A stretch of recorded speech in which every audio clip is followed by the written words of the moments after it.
Hi friends, എല്ലാവർക്കും പുതിയൊരു വീഡിയോയിലേക്ക് സ്വാഗതം. പാർവതി വിശാലിനോട് പറയും, നമ്മൾ എന്തെങ്കിലും പെട്ടെന്ന് ചെയ്യണം, അല്ലെങ്കിൽ അച്ഛൻ അധിക കാലം ഉണ്ടാവില്ല, അത് ഉറപ്പാണ്. അപ്പോൾ വിശാല് പാർവതിയെയും കൂട്ടി ഗോപിനാഥൻ്റെ അടുത്തേക്ക് പോവുകയാണ്. ആ സമയം അദ്ദേഹം നല്ല ഉറക്കത്തിലായിരുന്നു കേട്ടോ.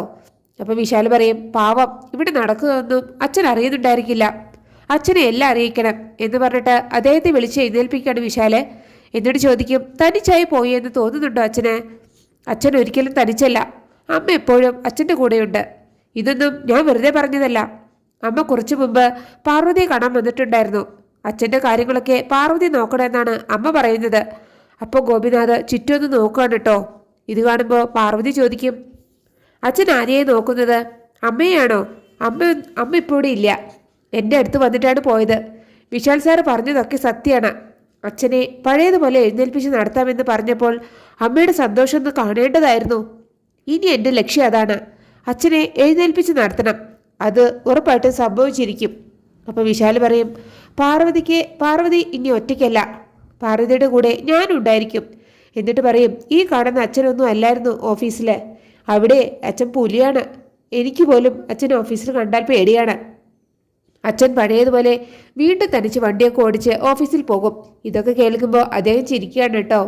അപ്പോൾ പാർവതി പറയും, ഈ ചിരി എപ്പോഴും അച്ഛൻ്റെ മുഖത്തുണ്ടാകണം, കാരണം ചിരിക്കുന്ന അച്ഛനെ കാണാനാണ് ഗായത്രി അമ്മയ്ക്ക് ഇഷ്ടം. എനിക്കും വിശാൽ സാറിനും ഒക്കെ അത് തന്നെയാണ് ഇഷ്ടം. അപ്പോൾ വിശാൽ പറയും, അമ്മയും അപ്പച്ചിയും കൂടെ മരുന്നും ഫുഡുമായിട്ട് വരുമ്പോൾ നിങ്ങൾ കൊടുക്കേണ്ട, പാർവതി കൊടുക്കുമെന്ന് എനിക്ക് പറയാൻ പറ്റില്ലല്ലോ അച്ഛാ. അവർ തന്നാലും അവരറിയാതെ പാർവതിയുടെ ഒരു മേൽനോട്ടം ഉണ്ടാകും, അത് പോരെ അച്ഛാ. അപ്പോൾ പാർവതി പറയും, മനസ്സിൽ ഞാനൊരു തീരുമാനം എടുത്തിട്ടുണ്ട്. അച്ഛനെ പഴയ അച്ഛനായിട്ട് ഗായത്രിയമ്മയുടെ മുമ്പിൽ നിർത്തി കൊടുക്കുമെന്ന്. അതിനെ ആദ്യം ചെയ്യേണ്ടത് സൂക്കേടുകാരനാണ് എന്ന ചിന്ത മനസ്സിൽ നിന്ന് അച്ഛൻ എടുത്തു കളയണം. ഞാൻ എഴുന്നേറ്റ് നടക്കാൻ പോവുകയാണെന്ന് എപ്പോഴും മനസ്സിൽ പറയണം. അങ്ങനെ സംഭവിച്ചാൽ അച്ഛൻ പോലും അറിയാതെ അച്ഛൻ ഒരു ദിവസം എഴുന്നേറ്റ് നടക്കും.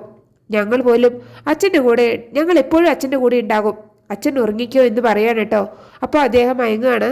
അപ്പോൾ വിശാല് പാർവതിയോട് പറയും, അച്ഛൻ കഴിക്കുന്ന മരുന്ന് അച്ഛനെ എഴുന്നേൽപ്പിച്ച് നടത്തുമോ എന്നൊന്നും എനിക്കറിയില്ല, പക്ഷേ നിന്റെ വാക്കുകൾ അച്ഛൻ്റെ മനസ്സിന് ബലം കൊടുത്തിട്ടുണ്ട്. ഇങ്ങനെയൊക്കെ സംസാരിക്കാൻ നീ എങ്ങനെയാണ് പഠിച്ചത് പാർവതി?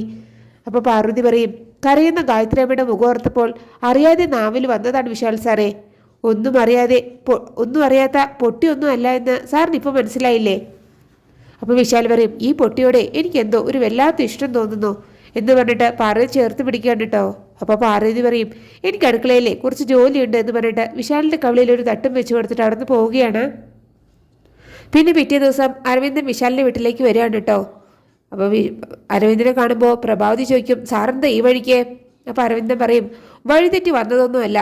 അപ്പോൾ പ്രഭാവതി പറയും, സാറിൻ്റെയും അരവിൻ്റെ ഉദ്ദേശം ഒന്ന് അറിഞ്ഞാൽ കൊള്ളായിരുന്നു. അപ്പോൾ അരവിന്ദൻ പറയും, സുഖവിവരങ്ങൾ അന്വേഷിക്കാനൊന്നും വന്നതല്ല, അത് മാത്രം തൽക്കാലം അറിഞ്ഞാൽ മതി. എന്നിട്ട് വിശാലിനെ അദ്ദേഹം വിളിക്കുകയാണ് കേട്ടോ.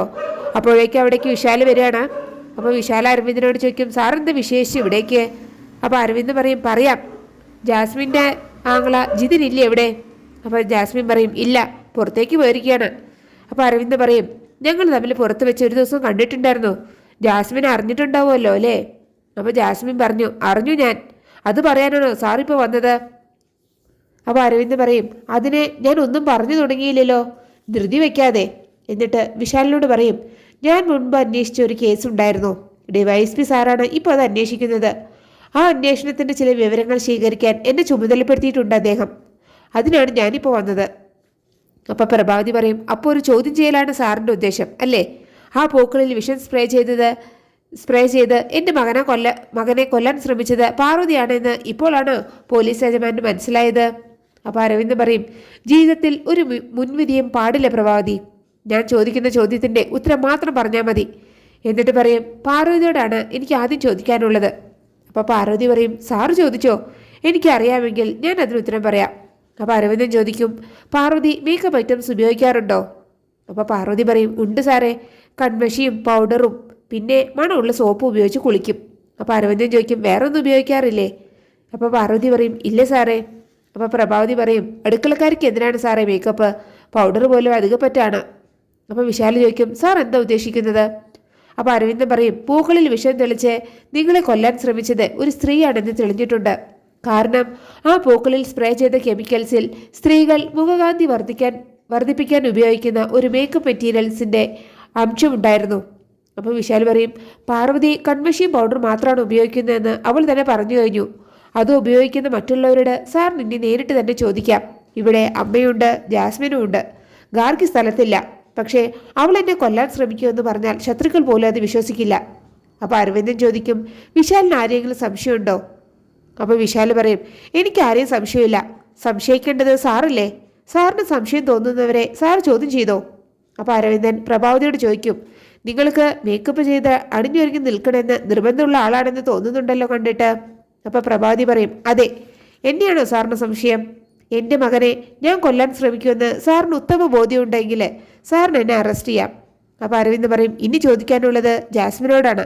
അപ്പോൾ ജാസ്മിൻ പറയും, ഞാൻ മേക്കപ്പ് ഉപയോഗിക്കാറുണ്ട്. ആവശ്യത്തിനും അനാവശ്യത്തിനും ഒക്കെ ഉപയോഗിക്കാറുണ്ട്. ഇങ്ങനെ ചോദ്യം ചെയ്യാതെ സാറേ തെളിവ് ഹാജരാക്കണം. ഞാൻ വിവാഹം കഴിക്കാൻ പോകുന്ന ആളിനെ ഞാൻ കൊല്ലാൻ നോക്കുന്നത് എന്തിനാണ്? മാത്രമല്ല എൻ്റെ മേക്കപ്പ് മെറ്റീരിയൽസ് ഞാൻ ലോക്കറിലൊന്നും സൂക്ഷിച്ചു വെക്കാറില്ല.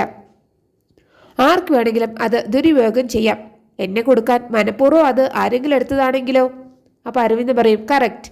അത് ആരാണെന്ന് കണ്ടെത്തി കഴിഞ്ഞാൽ ഞാൻ വീണ്ടും ഇവിടേക്ക് വരും, കയ്യിലണിയിക്കാനുള്ള വിലങ്ങുമായിട്ട്.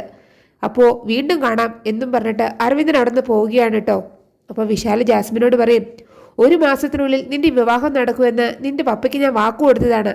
ഇപ്പോഴത്തെ ലക്ഷണം വെച്ച് നോക്കിയാലേ കതിർമണ്ഡപം സെൻട്രൽ ജയിലാകുമെന്നാണ് എൻ്റെ സംശയം. അപ്പോൾ പ്രഭാവതി ചോദിക്കും, കുറ്റവാളി ജാസ്മിനാണ് എന്നാണോ നിന്റെ സംശയം? അപ്പോൾ വിശാൽ പറയും, അത് തീരുമാനിക്കേണ്ടത് അന്വേഷണം നടത്തുന്ന ഓഫീസറാണ്. സത്യം എന്തായാലും ഒരിക്കൽ പുറത്തു വരും. അതുവരെ നമുക്ക് കാത്തിരിക്കാമെന്ന് പറഞ്ഞിട്ട് വിശാൽ അകത്തേക്ക് പോവുകയാണ് കേട്ടോ. പിന്നെ ജാസ്മിൻ പോയിട്ട് ജിതിനോട് പറയും, അറസ്റ്റിന് മുമ്പുള്ള മൊഴിയെടുപ്പായിരുന്നു സിഐയുടെ ലക്ഷ്യം. ഞാനൊന്നും മിണ്ടാതിരുന്നത് മനഃപൂർവ്വം തന്നെയാണ്. അറിയാതെ പോലും എൻ്റെ നാവിൽ നിന്ന് ഒരു പാഴ്വാക്ക് പോലും വീഴാതെ ഞാൻ ശ്രദ്ധിച്ചു. സെൻട്രൽ ജയിലിൽ മണ്ഡപം ഒരുക്കേണ്ടി വരുമെന്നാണ് വിശാൽ പറഞ്ഞത്. അതിനർത്ഥം എനിക്ക് എന്ത് സംഭവിച്ചാലും അയാൾ താലികെട്ട് എന്നൊന്നുമല്ല, ഞാൻ ഉറപ്പായിട്ടും അറസ്റ്റ് ചെയ്യപ്പെടുമെന്നാണ്. അപ്പോൾ ജിതിൻ പറയും, നീ എന്തിനാ ജാസ്മിൻ ഈ പേടിക്കുന്നത്? നീ കുറ്റം ചെയ്തിട്ടില്ല എന്ന് കോടതിയിൽ തെളിയിക്കാൻ നീ പറഞ്ഞ ഐഡിയ മാത്രം മതി. കൃത്യം ചെയ്ത ആള് നിന്നെ പ്രതിയാക്കാൻ വേണ്ടി നിന്റെ മേക്കപ്പ് കിറ്റിൽ നിന്ന് അല്പം എടുത്ത് ആ പൂക്കളിൽ തെളിച്ചു. അത് മതി. അപ്പോൾ ജാസ്മിൻ പറയും, അങ്ങനെ പറഞ്ഞാൽ മാത്രം മതിയോ ഏട്ടാ? കോടതിയിൽ അത് പ്രൂവ് ചെയ്യണ്ടേ? നമ്മളിവിടെ ചിന്തിക്കുമ്പോൾ പാർവതിയും ഗാർഗിയും അതിനപ്പുറം കടന്ന് ചിന്തിക്കും. അതിന് ആ വിശാലിൻ്റെ സപ്പോർട്ടും ഉണ്ടാകും. ഞാൻ മാത്രമല്ല അറസ്റ്റ് ചെയ്യപ്പെടുക, ഏട്ടൻ കൂട്ടുപ്രതിയായിരിക്കും.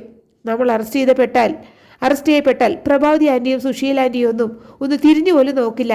കോടീശ്വരിയാവാൻ വന്നിട്ട് കിട്ടുന്നത് ഗോതമ്പുണ്ടയായിരിക്കും. ഇതിൽ നിന്ന് രക്ഷപ്പെടാൻ എന്തെങ്കിലും ഒരു വഴി കണ്ടുപിടിക്കണം. അപ്പോൾ ജിതിൻ പറയും, ജയയെ കൊന്നതിൻ്റെ കലിപ്പുണ്ട് അരവിന്ദന് നമ്മളോട്. ഒരു അറ്റത്ത് നിന്ന് നമ്മൾ കുരുക്കുകൾ അഴിക്കുമ്പോൾ മറ്റേ അറ്റത്ത് നിന്ന് അയാൾ കുരുക്കുകൾ കൂടുതൽ മുറുക്കും. മാക്സിമം തെളിവുകൾ നശിപ്പിക്കുക, അതാണ് നമ്മൾ ആദ്യം ചെയ്യേണ്ടത്. അതിന് നീ ആ പാർവതിയുടെ മുറിയിൽ മറന്നുവെച്ച മേക്കപ്പ് മെറ്റീരിയൽസ് ആദ്യം തിരിച്ചെടുക്കണം. ഇല്ലെങ്കിലേ അത് അപകടമാണ്.